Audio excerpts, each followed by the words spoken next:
All right. Consider getting the house. Gotta make sure I got my YouTube on, man. You know what I'm saying? Give me a second, fella. Got to have a YouTube. Gotta have a YouTube. All right. All right, so we are on, man. What's up? Consider getting the house. Gotta make sure I got my YouTube on, man. You know what I'm saying? Give me a second, fella. We got feedback in the back and everything. So, all right, so we good now. We straight.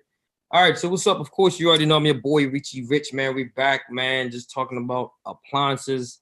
Something that we love to do is always, man, on a Friday night. We could be anywhere else, but we decided to spend it with you guys. You see what I'm saying? So, of course, again, I'm Richie Rich. I got my man, Marquise. Repair extraordinaire. Yeah, I'm saying. So, this week we're going to talk about microwaves. We're going to dive into microwaves, different types of microwaves. What are some of the common issues with microwaves? And if, of course, we always give you guys tips on the appliances, so we can give you some tips on the microwaves as well. But before we do that, of course, we got a couple questions that we want to ask, man. We had a couple people send some information this week. One of the ones that we can talk about, let me share my screen real quick, bro, so you can actually see what we got going on. So it looked like I'm going to be sharing at YouTube, but can you see what I got up there? Yeah. So bam. All right, so one of the issues is I've been getting a lot of feedback about this appliance right here, man. So I'm hoping that you kind of are familiar with this. This machine, they have the version made back in the day, like the Cabrero. Oh, yes. So this you can say is the new version of that, right? Yeah. So okay. A lot of customers been giving us feedback on this appliance, man, how much they really dislike this machine. They think that it's no good. And just for what we did when we did the video, give our overall grade out of a 5, we gave this joint a 3.75. And of course, this is an appliance that we would not recommend. All right, because one of the things what we kind of like on the appliances is the features on it, right? This appliance can give you where you have like a pre-treat station. All right, so it's similar to what we're looking at right now, right? That is a benefit where you can rinse your clothes off before you actually wash them. So you have it's almost like you have a faucet connected to the wash machine, right? So the features are good. You have like deep wash. You do have the little agitator there. So if you're not really a fan of the agitator, a lot of the new machines give you both the impeller, which is what we're looking at now, and then you have the agitator as well. All right, so most of the times you can get either one. So it's like the features we give a real high grade to. Price, depending on if it's on sale, we'll give it a better price if it's on sale, if you can get it cheaper, if it's like a holiday and stuff like that. Warranty stuff, sometimes it might come with a 10-year warranty on the motor. So overall, you have some good points. So it's not like it's a machine that if you could get it like real cheap, it's something that we probably say get it if you can get it at a reasonable rate. But if you're gonna measure it up to other appliances, right? Other machines that's in the same ballpark. Like I said, if it's a smart appliance, you have that option on here, remote start, all these different things that you can do. But the overall performance of the machine, I just personally don't like it, right? Because it's not durable enough. You have issues a lot of the time with the gear case or the transmission, which is the same exact thing. And it just breaks down where the bearings could leak water and all that types of stuff on the gear case. So that's one of the main reasons why I really didn't like it, because I see it so often, I work on it so often, and it's not reliable. So that's the feedback I've been getting when we did this review. So I just wanted to give you that overall synopsis of what the machine is made of, what can it do, all these different things, all the bells and whistles. And these are one of the appliances that, like I said, we just don't like. So whatever you have to add to the conversation, man, the floor is yours, my brother. Oh, thank you, my brother. I appreciate it as always, and thank y'all for joining in with us. We really enjoy what we do, and we do it for you. It ain't for us. I believe that. I gotta just ride with what you're saying. I don't see these as much as you probably, but when I do, it is more than likely a gear case issue, something of that nature. And I just don't know. Would you agree that it's just probably the material that it's built from? Because it's a really light transmission. you could probably, you know, beat it with a hammer and that thing gonna fold up into a pancake. There's Right. no resistance really in it. And with the clothes, especially nowadays, the way people want stuff done quickly, I would recommend that you really stick to the script when using these type of items because they're designed to do certain things with certain settings. We always keep, you know, emphasizing, bringing that back, like read the manual, because you can't put about 8, 9 pairs of jeans in this thing and think that it's going to be able to keep up. It's probably too much weight, too much resistance for that design motor. It's not like the ones that they had years and years ago. I would even venture back to say even just the late 90s, just plain old top loader with the drive coupler in the bottom, drain pump in the front, you know, those old Whirlpool style, just very simplistic with the tall agitator.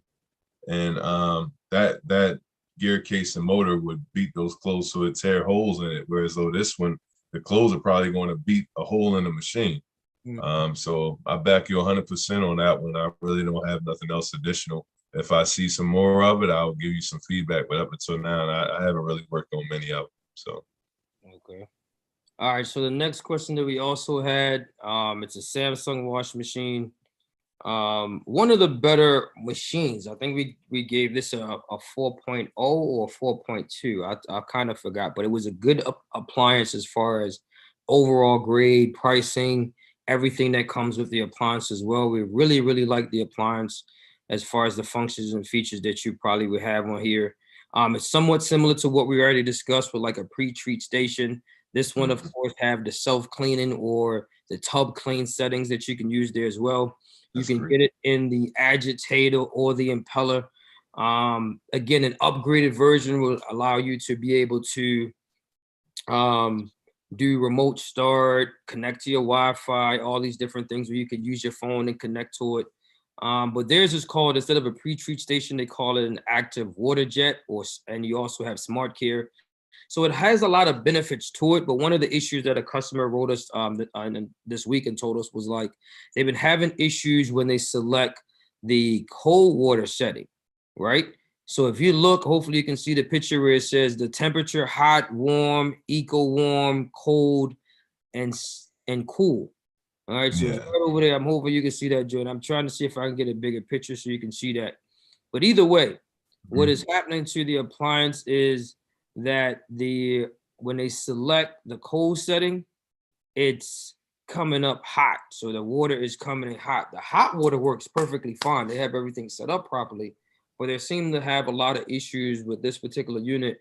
When you select, I want cold water, you're getting hot water out. So anything that you can help or discuss, with customers, just giving them an idea what you think it possibly is, especially with it being brand new, and if there's any suggestions you might have. Yeah. Oh, brand new and it's putting hot in there. I would I would I would kind of check and see if that's part of the cycle because it's a difference if it's a little bit of hot going in Mm-hmm. versus it's just filling up completely with just a bunch of hot water. Right. So I would probably double check in the manual to make sure that that's not part of the process when it's filling because it may only put that hot in at a certain point. The other is double checking, of course, your water lines, all that. Even though you say the hot's working great, just make sure it's nothing else that somebody might have crossed over or did because it might be giving you hot when it's supposed to be cold and give you cold when it's giving hot. But if it's enough hot, you ain't gonna feel the cold.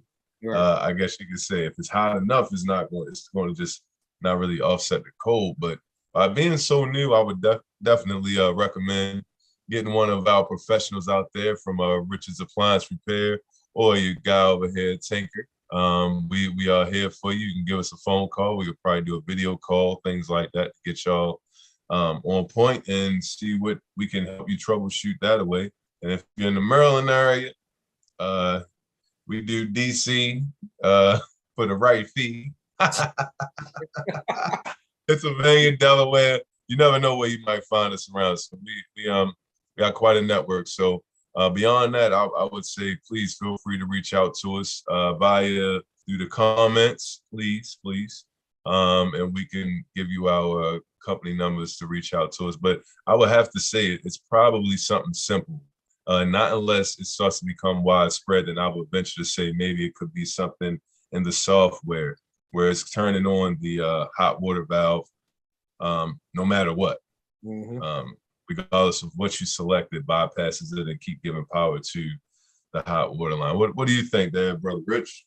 Well, first, if it's brand new, we suggest you call the manufacturer because you don't want to void your warranty. That's like one of the first. Good point. You know what I'm saying? But at the same time, like I said, I made a couple suggestions because I even went back in the owner's manual to see if there's anything that we can use to help them. But it stated in the owner's manual that the setting that has the cold/cool, so it depends on which one you select. There is a little bit of added hot water going into the machine, depending on if you select the cool or the cold. And that's one of the newer things that's happening with these new appliances, saving energy, adding water so it's not as cold as your traditional water, unless it says tap cold or cool or something like that. But they did have a cycle designated as like a tap cool cycle that allows you to just use strictly cold water and nothing added to it. So I just was making sure they were selecting the right cycles. They say that they were. All that was fine, but they say that there's a lot of issues with this particular appliance online. Just yeah. So outside of, like I said, contacting the manufacturer, just me looking at it, if it was out of warranty, it might be a water valve, it might be a control. Outside of those two, that's it, right? There's not much else that we can actually do for it other than just replacing those two parts. Just making sure that the water line is connected properly and all that stuff. So outside of that, man, it's mostly just that's it. It's pretty straightforward. But one of the things you can do is contact Samsung, let them know you're having an issue. Most of the times when these appliances come out, if it's issues that they might have recalls for, they might have their own techs come out to evaluate the issue, fix the issue with brand new parts. Some of these control boards can be updated like just any other software, stuff like that. So I would probably reach out to them, man, especially if you're having an issue like that and it's fairly new. And you got to be able to, they got to be able to fix it if a lot of people is having an issue. So outside of that, that's all the information I have for them. Oh yeah, you know what? And speaking of that being new, please make sure y'all register your items with them. That way your warranty kicks in. Because a lot of people forget to do that. Even myself, I've made that mistake knowingly. As a technician, I've done that with my own appliances. So please remember to register your stuff so they have that on record for when they do have recalls. And it kind of brought to mind, not to beat on Samsung too much, but you remember the one that would the thing went crazy and the whole top fly off and all that. Yeah, we had one like that a couple of weeks ago. We had like one like that across the region and it blew up. So of course we had to get a brand new machine. Actually, this is the newer version to that. That's what I was thinking. When I looked at it, I was thinking that, bro. I'm like, this looked like the one that went crazy. And they put the new faceplate on it to change the settings, and you had to bolt down the top. So Samsung, I do give them credit, man. I like their stuff, but I just, I need to talk to some of their engineers and see if I can get a job over there. I don't know if they're gonna hire me over that joint. All I could do is tell was broke. All you got to do is ask, my brother. So you never know. You know what I'm saying? That is a fact, my friend. Yeah. Yes, sir. All right, so we jumped through, got a couple comments in, man, and discussed those comments. So I'm hoping we'll be able to help somebody with their washing machine having that issue. Tonight, of course, we're going to talk about microwaves, man, and we can dive into, I've got a little joint right here. What are the different types of microwaves? All right, so it all depends on what you have. So we're going to start off with this one, man. You can shout it out, man. What type of microwave we got right here? Oh, man, that's a good old over-the-range microwave. Man. There we go. Yes, look, before you could get the words up, I was on it. Right, over-the-range microwave, man. So this is what is, you can almost say, is common style or common look for majority of the kitchens nowadays with the microwave over top of the stove, right? So most people have this look in their kitchen. So with this particular issue, man, we can dive into when you see this microwave, right? What comes to mind when you see it? Like when you first go to a customer house, open up the door, bam, you're looking at this microwave. What comes to mind? One of the first things I think about is use the vent. Um, because it's so many times where we go in for keypad repairs on these things or door switches and all of that stuff. And using that vent will help to divert some of that heat away. Although it is a thermostat in there, it's like a sensor to feel when the bottom of it is too hot, then it kicks on the fan anyway. But if you're proactive, it helps to delay the inevitable, which is a possibility of some sort of failure in that front control panel area. Right. Not saying it happens to all, but I would say a lot of times it's kind of inevitable because you got steam going in there, you got grease and things of that nature going into that area where it's a lot of basically your main electronic components, which tells the thing to heat and how to program and all of that stuff for it to cook. They're all located right there. So you put enough heat under there, it's going to break. How about you, champ? What you think, bro? I could piggyback a little bit on the exhaust that you're talking about there. So one of the things that we got to discuss about this exhaust is not as strong as a range hood exhaust, right? Because the primary function is the microwave. Yes, it's going to work to a certain degree, but my suggestion is lower your expectations.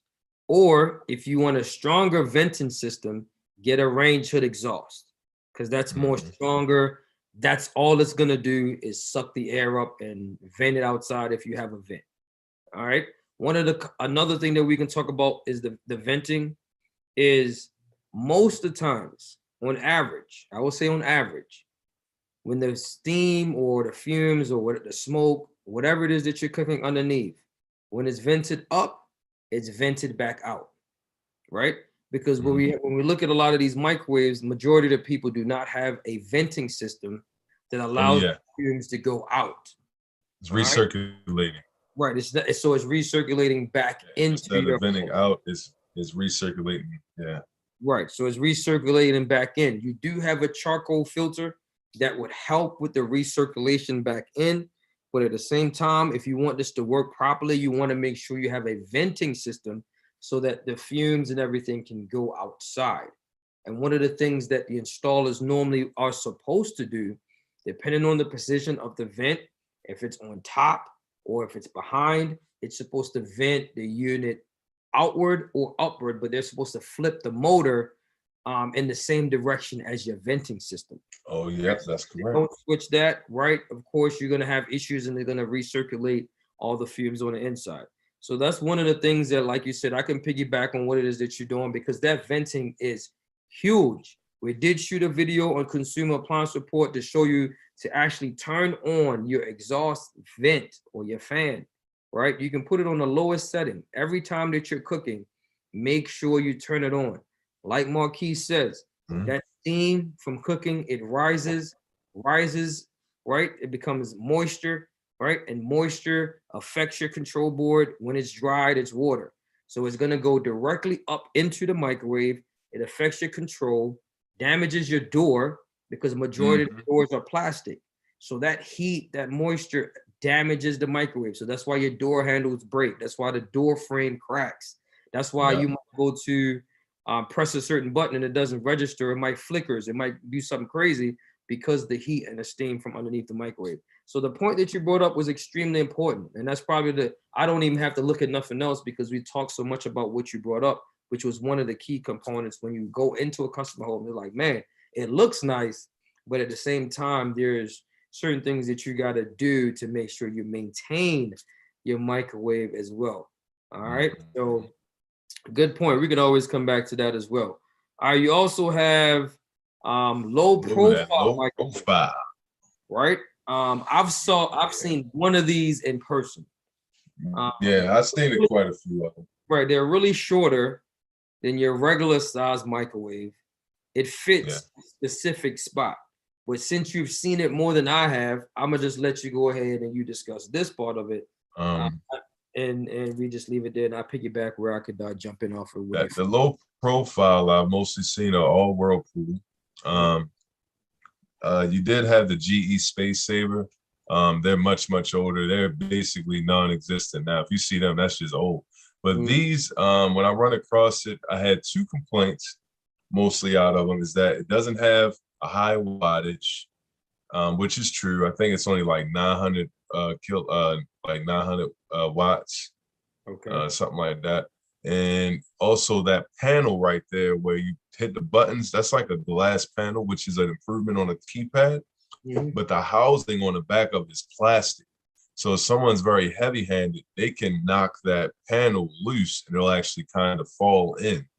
So those are the instances I kind of, yeah, it's actually plastic. It's that plastic, and it's like slide and snap. No screws hardly. A lot of slide and snap stuff behind there from the ones that I did see. Or maybe because the housing was damaged, it probably was some more additional screws, because it was quite a while since I had to repair that.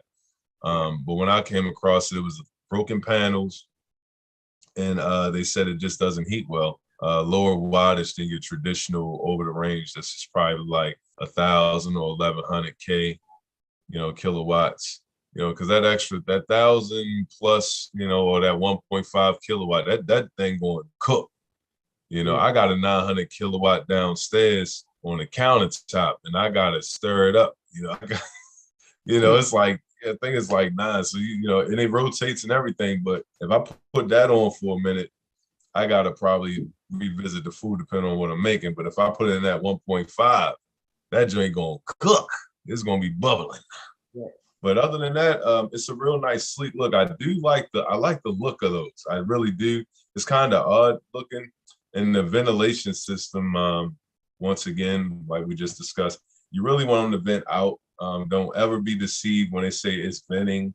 And this is when you're moving into a place, when you're purchasing, because the contractor or the installer, whoever's dealing with it, they're going to put what's there in place. So if it doesn't have an outside vent, they're not going to cut a hole in your wall unless you want to pay them to damage your walls, or I shouldn't say damage, but create a path for the air.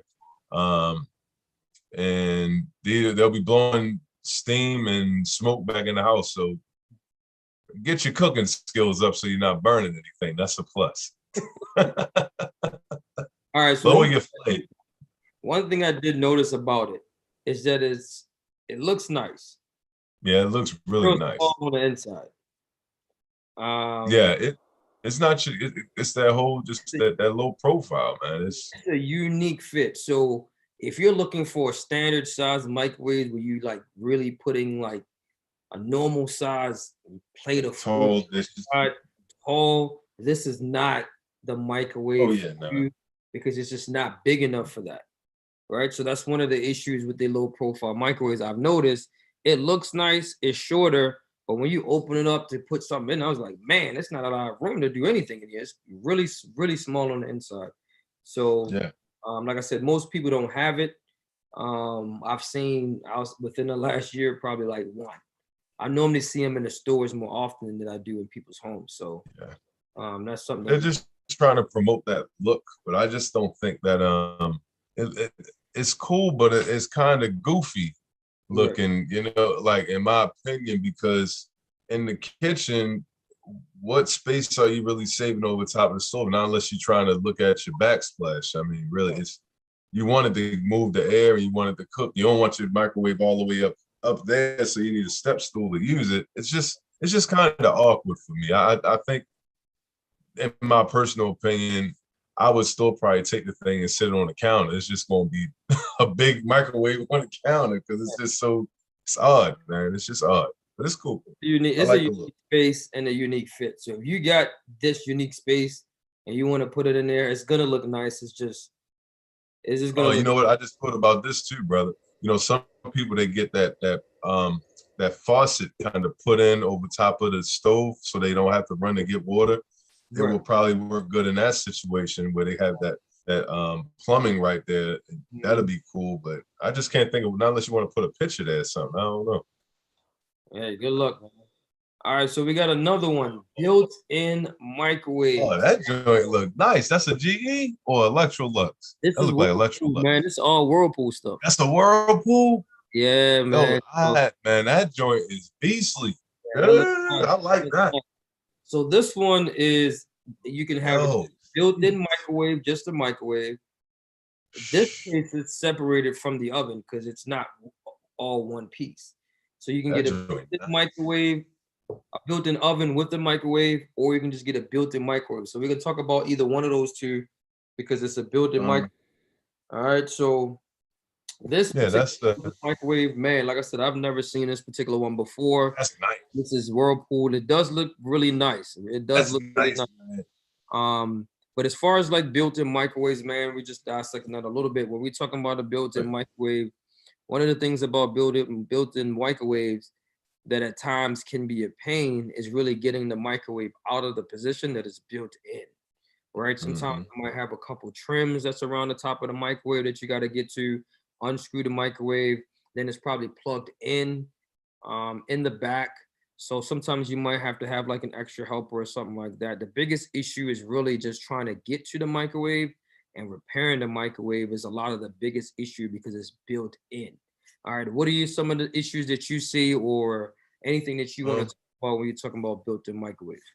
a lot of times with the built-in microwaves, what you want to really think about from our perspective is like Brother Rich was saying, it's a trim kit around it to give it that nice cool built-in look. So you gotta identify where the screws are to get that off, and make sure you position them back the same, so that the microwave actually lines up the doors and scraping and everything when you're trying to close it.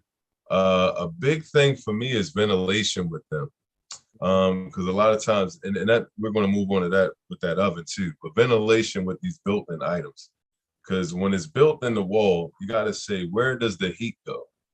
Because it has nowhere to escape. And what happens, what does heat do? Heat blows fuses. Heat causes things to overheat and melt things, causes things to just conduct so much heat that it damages things around it. It just burns stuff. So I always think about the ventilation in there. So when you're putting these in my opinion, my humble opinion, when you have these installed, you always want to make sure you got some good clearance around the item. If the instructions say like 2 inches or so, if you can get 3, that's great, so that it can just breathe. Because that's the main issue we have with those, especially if you don't mind me going to the oven, Brother Rich. Especially with those self-clean and the built-in ovens. I know you've seen it dozens of times. They do a self-clean, the oven doesn't work anymore. Chances are it's not ventilated properly and it's going to continuously blow fuses. That's really all I think about. The other part, like Richie Rich was saying, is when you getting them serviced, you want to have the proper equipment, or the technicians with the company with the proper equipment, so they're not just throwing it on the floor and all that. We lay down blankets and things like that for it. Just something to pad it up. Drop cloths. 2 people are typical, depending on the width and the height of it and everything, because it just makes it easier to get it out and take out like the million screws that's in there, because they can put a lot of screws in these things. But overall, the built-in thing is fine. I just always mostly always concerned about the ventilation, because that's what's going to make or break your unit half of the time. Because some people just don't understand the concept of, when you're using a microwave, you don't have to use it at 100% power all the time. And you use that 100% power, that magnetron is just going, the transformer is just going, and guess what? Producing a lot of heat. And if the heat doesn't have anywhere to go, it just builds up until it melts everything around. Yeah. That's what I got. And that's one of the things, like you said, ventilation is really key. Because like you said, it's just sitting in the box. All that heat is not really going anywhere. So it does cause poor ventilation, and that's one of the issues. Another issue that you can probably face, of course, if it's a built-in microwave with an oven, or oven with a microwave, whichever way you prefer. It's all one unit, right? It's all one unit. So if the oven parts are no longer available, or the microwave parts is no longer available, you're gonna have to replace the whole entire thing. All right, Hmm. so that's one of the things that's concerning. And the newer ones might be a little bit bigger in comparison to the old ones. So it all depends on what you get. If you upgrade the appliance or upgrade the model, you might find just a little bit of issues there. But I like the look. I really do like the look. I think it's pretty. I think it's slick, to be honest with you. Yes. Um, would I like? Do you prefer? Let me ask that question because since I jumped into that, do you prefer this look with the microwave with the oven this way, or the one that we did previously with the standard over the range and the microwave underneath? Which one is your preference? If you was designing your kitchen, which one would you jump into? What was your It's hard to say. Because me, I prefer the hood individually. So, okay? but the way they put that together with the backsplash is kind of, attractive right there. But I guess with my gut feeling, me being how I am, I would have to go with the probably built-in look with individual items. So the built-in mic and then the separate built-in oven. Because Mhm. like you said, when they break, if one goes, you got to worry about fixing, all of that. And then for me in the kitchen, I just like the hood to be a light and a fan. Speaking on that, I was recently working on a hood earlier today. Really fancy, man, fancy, but they were having some hard times with it. It was one of those stainless ones with a nice glass and stuff where you can look through the glass and got light shining. And you got to make sure you clean your filters a lot with the overrange microwave and the hood. Even though we're not going to talk too much about hoods, it's about microwaves. But this microwave they have filters on the bottom.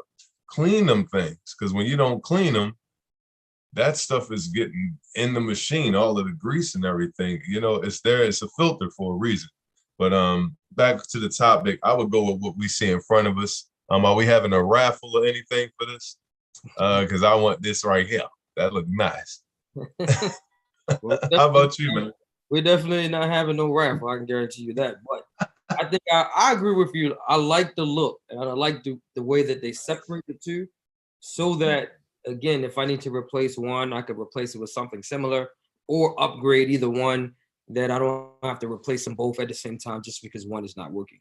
Right. In my opinion, it probably give you a little bit more space within your kitchen. It looks more flush within the kitchen. So that's one of the things that I really like about the design. You don't have to really be concerned about the microwave overheating and turning exhaust vent on, dealing with those type of issues, because it's not sitting over top of an open stove or anything like that. So that should definitely help some. So I agree with you. I agree with you this week. I mean, with compared to other weeks or whatever. But I agree with you this week totally, yo. Um, Also, I want to throw this out there with that. Now we're looking at this nice, outstanding design of units. What we got here, that's nice. Now, one thing to keep in mind. This is a little tidbit for our customers out there, our fan base, because we know we're getting bigger and bigger. Keep telling your friends about us, and we're gonna keep on coming on. This is the look for now.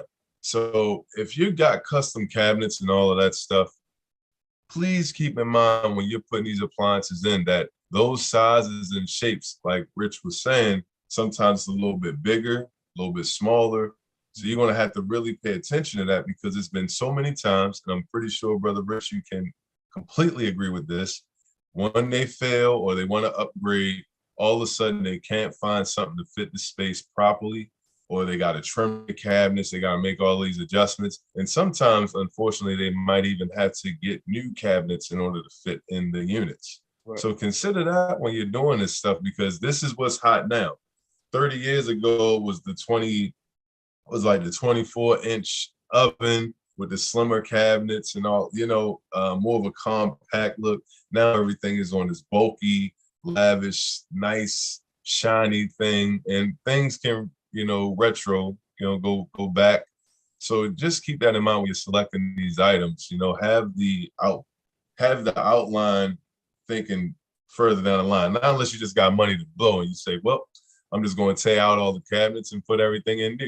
You can do that too. Ain't going to tell you what to do, but keep it in mind. All right, cool. Let me see what else we got. We got the countertop. Everybody's familiar.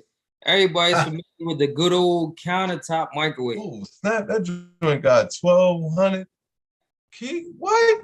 1200 Yo, watts. that's a nice one. Yeah, you see that? Yeah, it's a nice one. Let me That's an see. expensive Let's see what's one, the man. I price bet of that. $314. Yeah, that's gonna cost you some that's great. an over the range cost. Yeah. See? 2.2 cubic foot. Yeah, that's a big boy. Yeah, because of the wattage and all that. So that's one of the things that we can discuss some a little bit. Because you brought that up and you were surprised and shocked by that. The wattage in this particular microwave for a countertop microwave is not usual. It's probably about between 900, like how you see this one here. 700. Huh? Yeah, they usually the smaller ones are usually like 9 to 700. Right. And you can Not probably unless they beat it up Walmart, now. Target, and all that type of stuff. Yeah, that joint is nice. Okay. I might have thrown my little joint, throw it in the shed, Right. upgrade. But this is That's good old nice. people, man. If you can, one of the things we talk about with refrigerators is best. If you can have two refrigerators, it's better than having one. With the Yep. microwave, I would say it's the same exact thing. Right. So if you have a small little microwave, even if it's 700 watts, 800 watts, whatever, it's best to hold on to that microwave because that over the range microwave does have issues. They do break. So when that does happen, if you're getting that repaired, you can always pull this one out just to get you by until the other one has been fixed or until you replace it, whichever way. So when that's the benefit, in my opinion, for having a countertop because it's simple. They work. I kind of like them. So what do you think? What suggestions you might have for a countertop?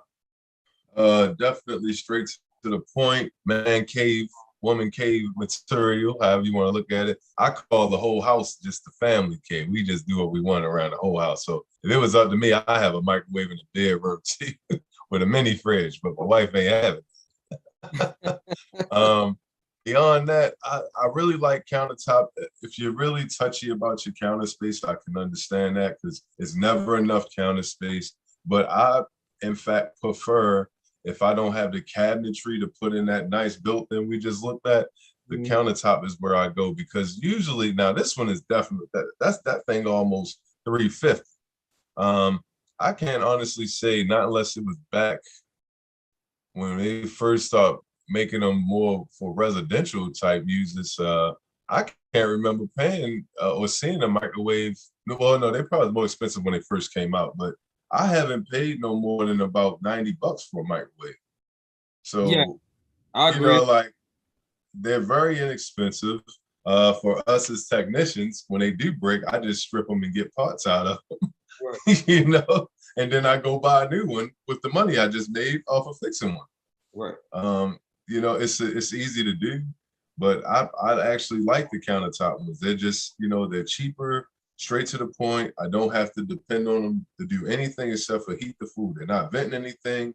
I don't really care if it has a clock on it as far as like telling me what time it is. If it just got something that showed 90 seconds or whatever, I'm good. I just need simple, get my food warm so I can get my tummy full and I'm out. So countertop, that's a go-to for me. I enjoy them, but if we were to upgrade the kitchen, I probably I would need more counter space. So it's really just the thought of, do you want the counter space or can you afford to lose it? I love to cook, so I need counter space, but that microwave is just so convenient right there. You just chop, chop, chop, throw it in there, stir it up, throw it in there. But I'm not a microwave chef. We cooks round here. So I see. Well, I might be the microwave chef. All right. So now we got under counter microwave. Joint. All right. That's those like them sharks, or they're not going to show it. Yeah, they're not gonna show it. I thought they would have showed it, but it's like really small under the counter microwaves. You can say it's like a built-in, but it's somewhat similar. Yeah. It's just underneath the counter, and it doesn't have a ventilation center. A lot of times it's a drawer style. Right. It's like it just slides out like a drawer. You put your stuff down in it versus right forward. Some of them you can put in like that, but a lot of them are like a drawer style. Sharp really was when I seen them a lot, Sharp was jamming with them. They was dope. They were tight, but then they kind of phased out. So don't know. Okay. So we also got convection microwave ovens. So when we're dealing with appliances, having convection ovens, now you're able to bake. And that's the thing about the technology, the enhancements of the different technologies that's out here today, man. You can actually bake inside your microwave. So you can put it on like 350.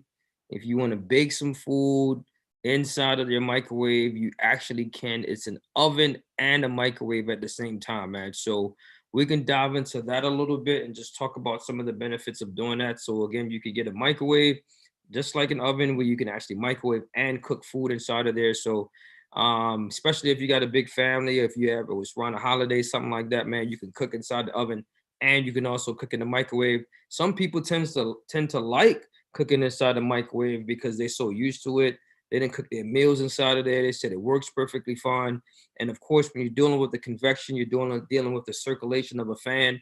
So that allows the heat to be a lot more hotter, a lot more faster. There's not really that much dead spots inside of a microwave, just like you would in an oven because of the circulation of the air, because of the convection. So we can dive into that a little bit, man. Just tell me what's on your mind when we're talking about the convection microwave ovens. Oh man, that's typically rule of thumb with convection is you get more even cooking. If you're a person who don't like to heat up such a large space in your oven, that's ideal for you. I've seen people practically live out of these things. It kind of reminds me, because I see it's got that keypad on the door.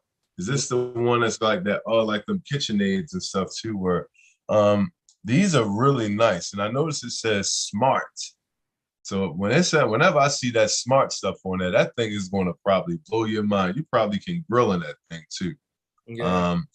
The convection cooking, small meals. If you're a loner, or you're bachelor, anything like that, or bachelorette, these are great because you ain't got to waste a lot of energy and stuff. You throw it up in there, it's going to act like an oven. It's usually got stainless steel interior or some type of nice interior that can hold heat very well. Once again, back to what we talked about before, me and my man Rich, ventilation. It's going to be circulating a lot of heat at a very quick rate. And some of these, a lot of them that have that convection, they usually have a mode where you can microwave and use the convection at the same time to speed up the cooking. Right. That's generating a ton of heat. So you got to keep that in mind. That machine needs to be moving some heat and in a well-ventilated area. If not, you'll be seeing one of us at your door. And as you can see with these are actually a lot cheaper than the other. There it is. You see that? They would come about to say, man, remember them things was like 1,200, like 1,500 when they first dropped way back. But yeah, they must be trying to get them off of the racks. They've been sitting on that COVID. $9.29, so that was like the original price, and it's on sale right now. We did do a review on this particular one, the Whirlpool, but the Whirlpool one that we did, there's two versions of it. You can get like, it's digital, but it doesn't have like any pictures. And we also have the one that actually give you actual pictures so you can see different images depending on what it is that you're cooking and what you're baking. You have scan to cook technology, right? So you have a lot of these different smart appliances. You can see the Wi-Fi locate, right? Scan to cook technology. So you actually scan your food and it tells you how to really cook it, right? That's dope. I just noticed that. Yeah. So you have that where you can also connect with the oven. The oven actually does that as well. So we did a review on that. Check out Consumer Appliance Report. I think the grade that we gave for this particular unit is a 4.0. We go in depth about it, man. Let you know about the functions and features, parts, price, everything. We give our overall grade on it. So check that video out. But yeah, pretty decent one, man. I really, really like it. Again, for the price that you're getting with the technology that's inside the microwave, man, it's pretty dope. Like you said, you're getting a convection, you're getting an oven, and you're getting the microwave. You're getting the technology with the Wi-Fi, Smart Connect, all these different things that you can communicate with. It's an awesome appliance. And then it looks awesome, right? Stainless steel finish, or you can get black stainless steel, depending on which one you want. But we really like it. And it's an appliance that we also recommended as well. All right. So yeah, we like that. Convection is pretty good, man. That's a lot of appliances doing convection. We already talked about the wall oven and the microwave when we discussed the built-in microwave. So this is basically, of course, how it looks. It's all in one unit. I like that unit as well. But like I said, Yeah. it's like if one is broken and the other one is not, you got to replace the whole entire thing. It's like you're beholden to the whole entire unit. It's like a Yeah. stackable washing machine and dryer, or I mean a laundry center. So you just got to replace once the washer or dryer breaks, you got to replace the whole unit. So that's the downfall to it, but it does look amazing. It gives you more Yeah. space inside the kitchen as well that you'll be able to cook. You can probably have a bigger oven rather than your standard oven that you want. Or if you want, you can replace it and have two ovens and then have the cooktop there as well. So you got a lot of options. Got a lot of options, man, when you're dealing with microwaves. All right, you got smart microwaves. That's some of the same thing we just discussed as well. We talked about that Yeah. Wi-Fi enabled remote control. So a lot of the stuff is repetitive. Um, so one of the things that we can talk about, man, when we're talking about microwaves, man, what are some of the common issues as a tech that you deal with when you go out in the field and you're dealing with microwave? What are some of the common issues that you deal with? Um,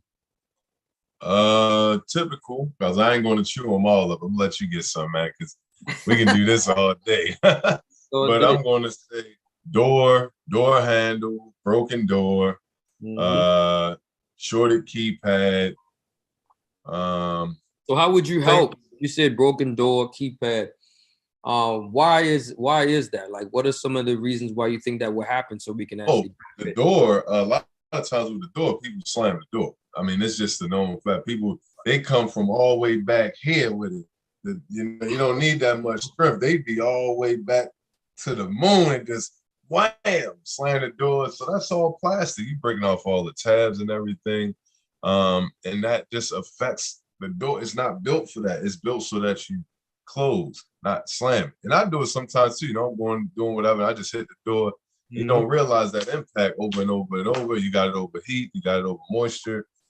Steam, all that. It gets brittle. Keypad, of course, steam getting in that. Hold up. I don't want you to jump to the keypad. Since you said there's an issue with closing the door, what's the proper way to close the door? Close. You just No, shut it.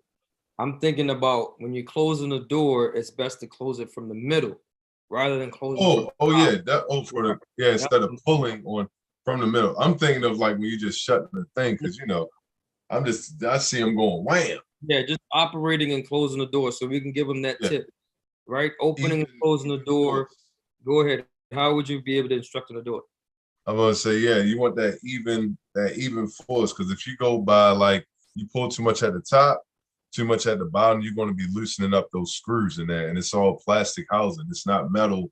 Mm-hmm. Nowadays, you might get away with maybe a true like aluminum kind of metal uh, door handle, but a lot of times it's going to have the look on the outside. And it's plastic catches on the inside.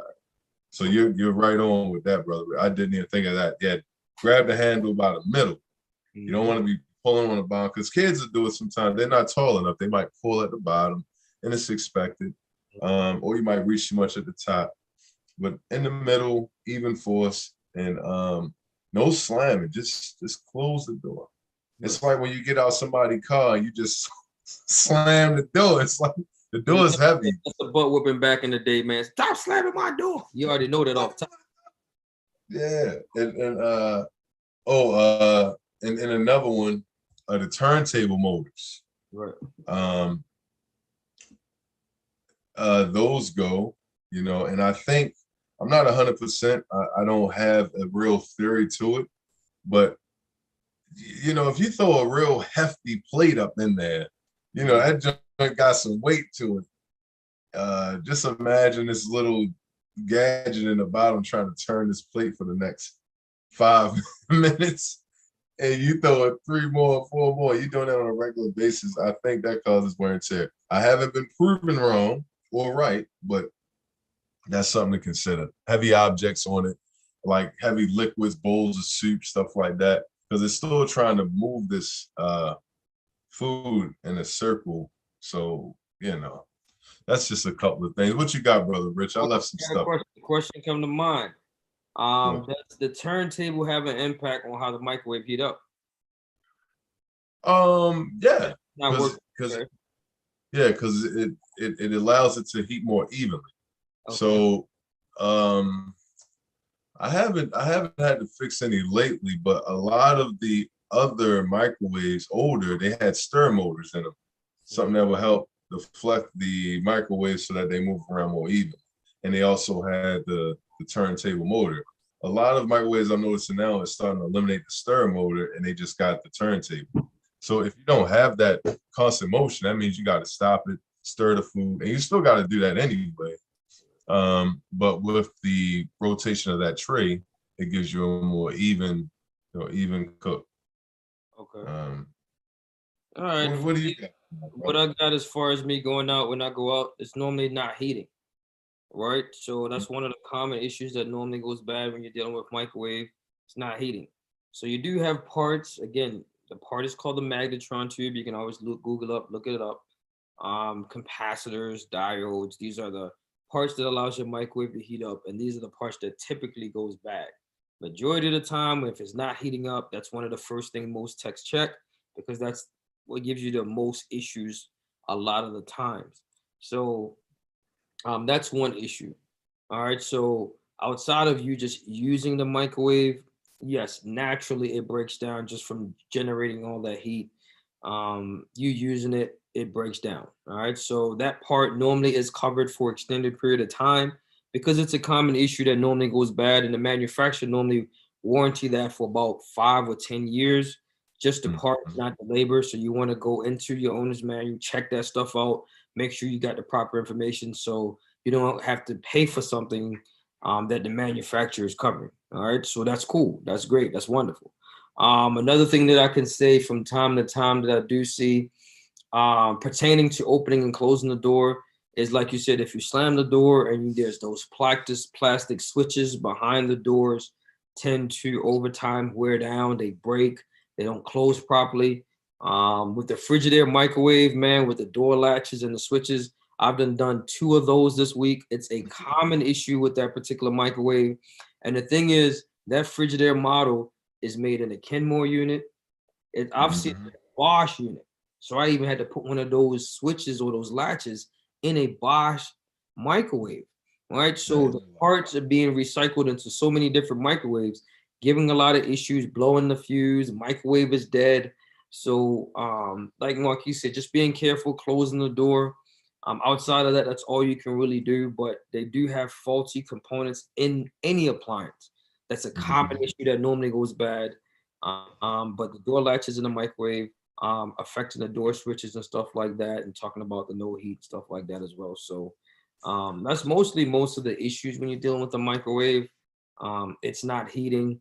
You might have a small component like a control panel, like a control board, stuff that we discuss. So how do you? All right, I do have a question. I always got a question. Hey, you loaded, man. You loaded today. What's that? When you're dealing with the microwaves, right? How do you feel with the newer microwaves? Back in the day, they told us you can't put aluminum foil in the microwave. Now you actually have a rack inside the microwave.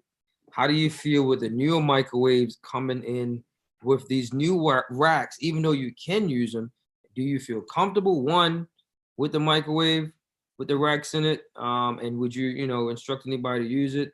And your thoughts about it in general? Well, my typical experience with the rack, and I'm pretty sure because great minds think alike.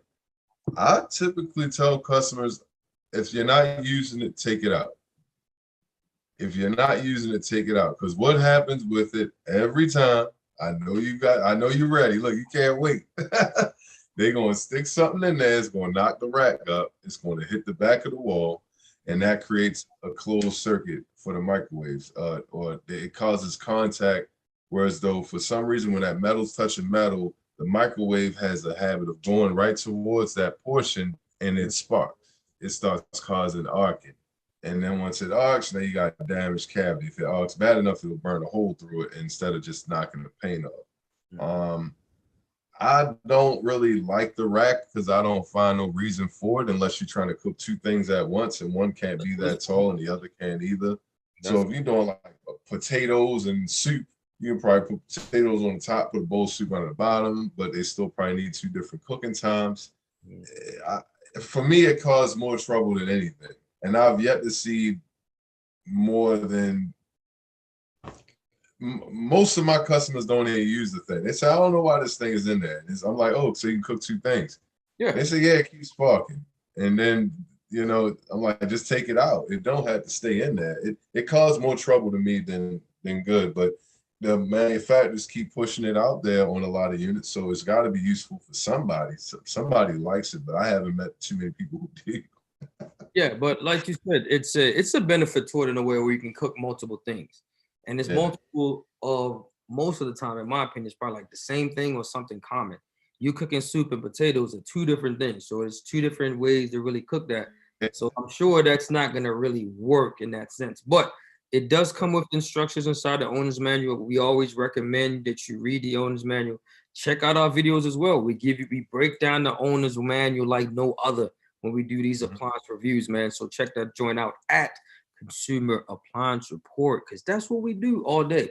But like I said, I'm like you. I don't really like the racks, but I do see the benefit of using it. Again, talking about putting multiple things on the rack, one at the bottom, one on top of the rack, spacing stuff out as well. But it does take away from the microwave. And most customers, I do instruct them, if you're not familiar with it, either read the owner's manual or you can actually take it out. All right. So like I said, I do understand the benefit to it. Like you said, it does arc if you're pushing it back.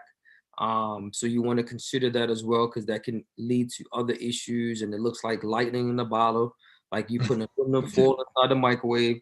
It starts to spark, and you're like, "Oh my God, is my microwave about to blow up?" Not really, unless you let it keep running, it might eventually blow up. But as long as you stop it, and if you feel that's going to be an issue, you can always unplug it as well. So that's a benefit that you do have. But yeah, those racks are okay. I'm not a huge fan, but I do, like you said, I do the same thing you do. Instruct them to remove the rack so that if they can feel comfortable just using the microwave, if they're not comfortable just using it with the rack in there. Yeah, we basically say the same thing. I'm just trying to think about anything else that we probably would have on a microwave, man. I know we've been rocking and rolling. Right now, we've been on for about 56 minutes, so it's almost an hour like we normally do on each and every show. I would say cleaning it. That's a tip. That's a tip. We can give them a couple tips there. But I'm just trying to think of anything else that we probably will have. Any issues with a microwave that we might have. Go ahead. What you got on your mind? Dedicated. Okay. Meaning electrically, when it's connected, you would like for that microwave over the range, built in, under the cabinet. Countertop one is okay, but you don't want that in line with a toaster or nothing. It draws a lot of amperage. But the over the range and all that, make sure they're on their own electrical outlet, meaning that it's only dedicated to that item. Because what will happen is that microwave will turn on and probably be the same line as the refrigerator, the stove, the dishwasher. And if it starts to pull too much current while cooking your food, it's going to trip your breaker. It's going to keep tripping your breaker until it damages the breaker, and then your breaker won't even be a mini breaker box, your fuse box. It's going to start blowing. It's going to weaken it, and then now you got to deal with getting that replaced. So put it on its own line, because we run into that a lot. Because people may move into a property and they decide, you know what, I want to upgrade the way this looks and all that, and they put in the over-the-range microwave and things like that. And the breaker is a 15 amp. And it usually should be on a 20 amp. I'm not an electrician, but that's typically what we look for in the field as service techs, because the typical microwave, I think it draws about 14 to 16 amps. I'll say about 14 to 15. Yeah, so when it's in use, it's drawing that much. So if it's on a 15 amp breaker, as soon as it peaks, it's going to probably flip it. So that's definitely a very important thing, because it'll save you money and it'll cut down on the wear and tear on your products. Because if that thing's keep tripping the breaker and you got something that's loaded with a bunch of electronics in there, chances are one of those things are going to end up getting damaged, either the breaker or the electronics in the item. So keep that in mind. That's a big deal. We see that a lot. All right, another question. I guess I just keep coming with it, brother. All right, let's talk about the stigma that they had about microwaves. You use a microwave, you're going to turn into a unit on radiation. So we can just talk about a little bit about certain things that you can look for dealing with microwave and the door issue with radiations. All right, so Oh, yeah. I'm gonna let you go ahead and break that down because I'm at, Oh man, you know, you, you just got me going tonight. I mean, I might as well. I mean, I ain't got to be the only one talking. I said what I had to say, but jump out there.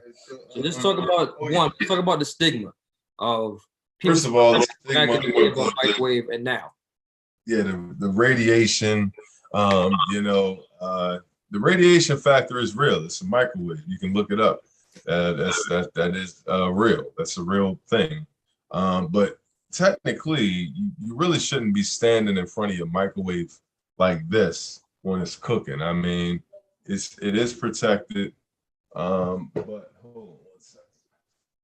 It is protected, but Hold on 1 second. I gotta mute real quick. Hold on. we're going to mute real quick, and I'm going to talk about the radiation because we can't be live and you over there muting the radiation. Oh, I'm good. No, you good. I didn't know what was happening. That's something else going on. Yo, Radiation, that is real. That's why you have those door switches to protect you from being able to run it while the door is open, because it will cook your face. Microwaves attack moisture. So the first things that will probably be affected would be your eyes and your mouth, and all this will start to cook first. But beyond that, they are very safe to use.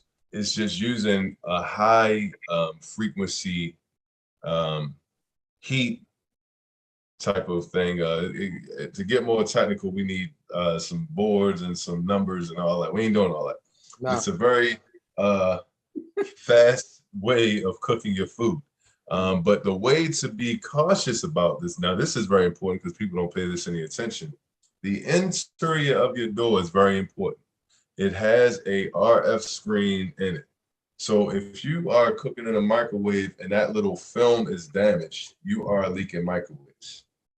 If your door is damaged, cracked, split, anywhere along the interior, on the end, I'm talking about the interior. The exterior isn't that bad because that's more cosmetic, but that still can affect it. It still could leak microwaves, depending on, because it may not be closing properly.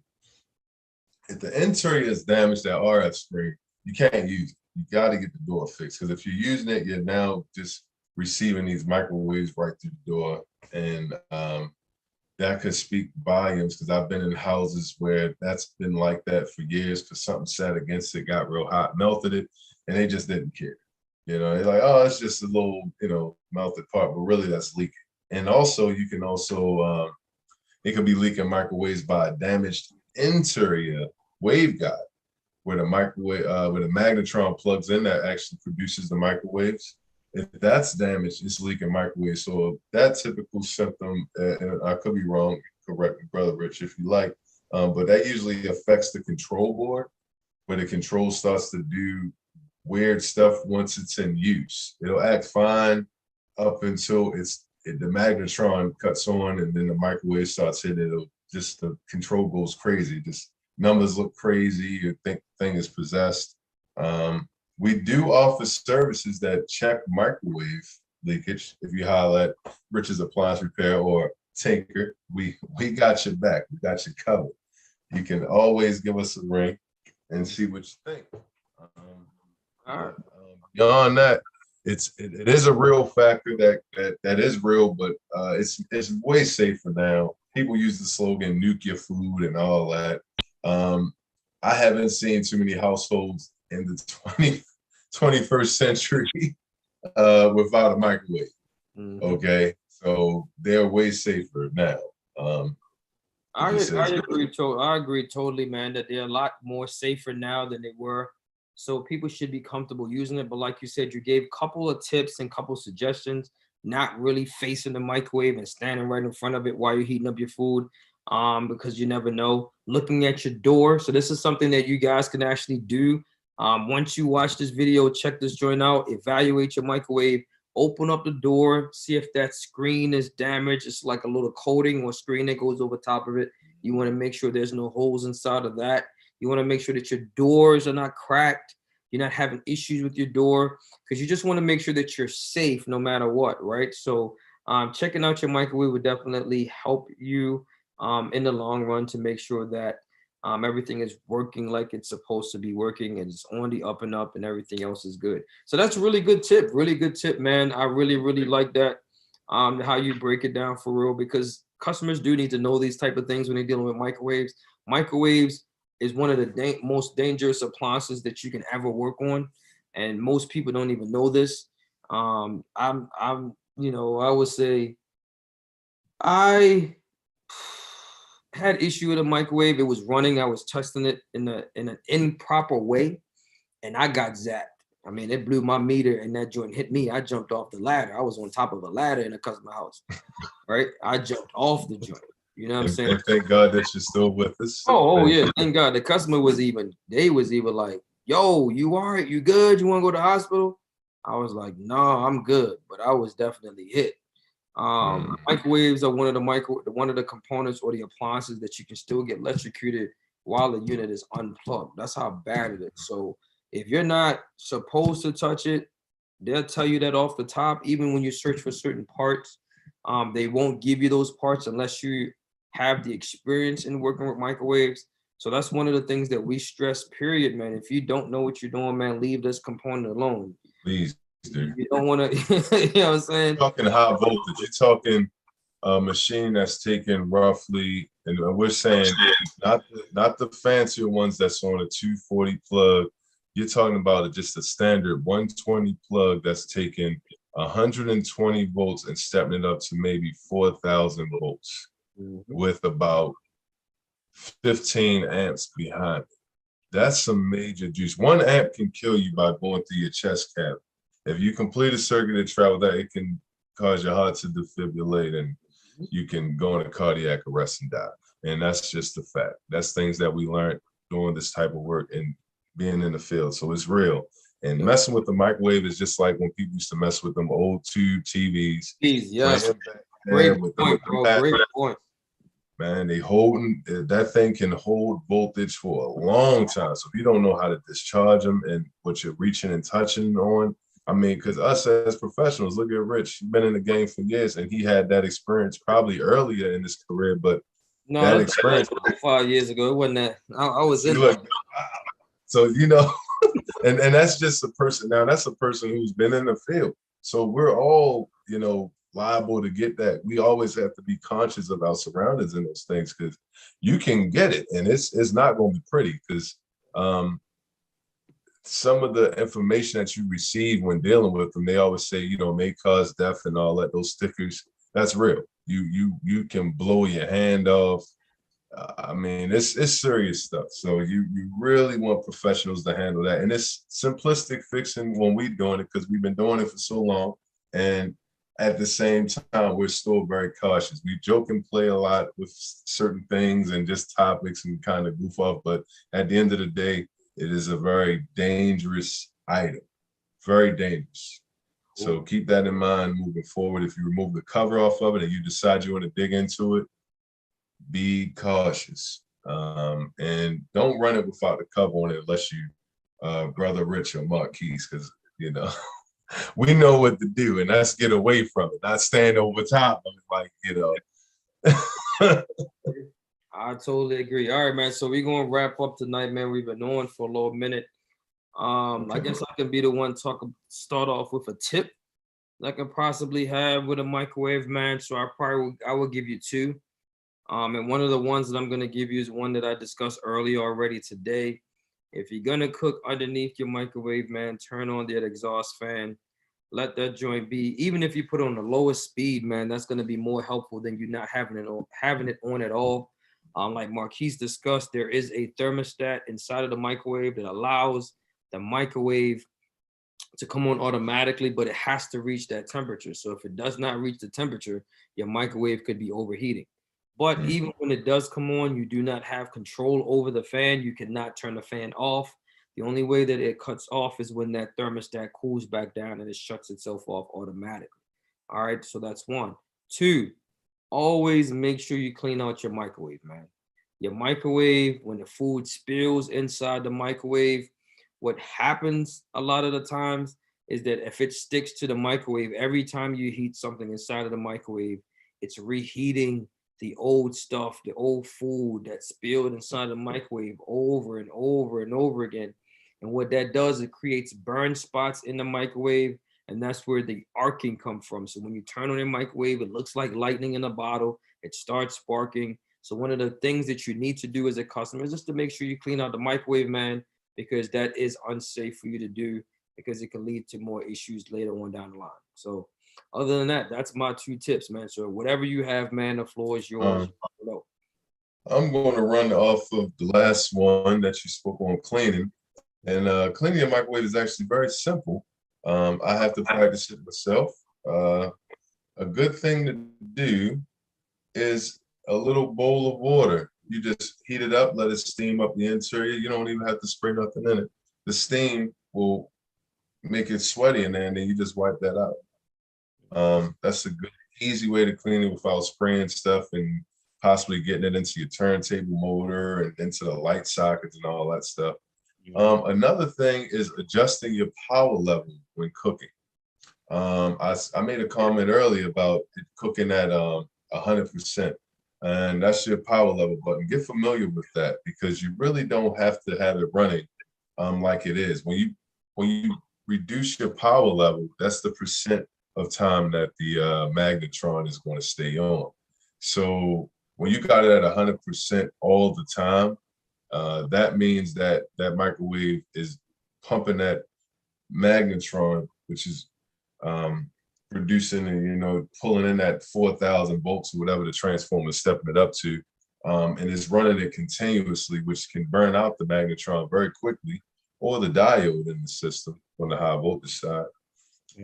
So adjusting that power level not only preserves the life of the microwave, but it allows the food to cook a little bit better, because when you just zap it like with 100%, it might just cook the outside real quick and then the inside is cold. Right. And vice versa. So you can put it on like 70%. I tend to do that, especially if it's a nice home cooked meal. I'll put it on like 70 or 60% and give it a longer time.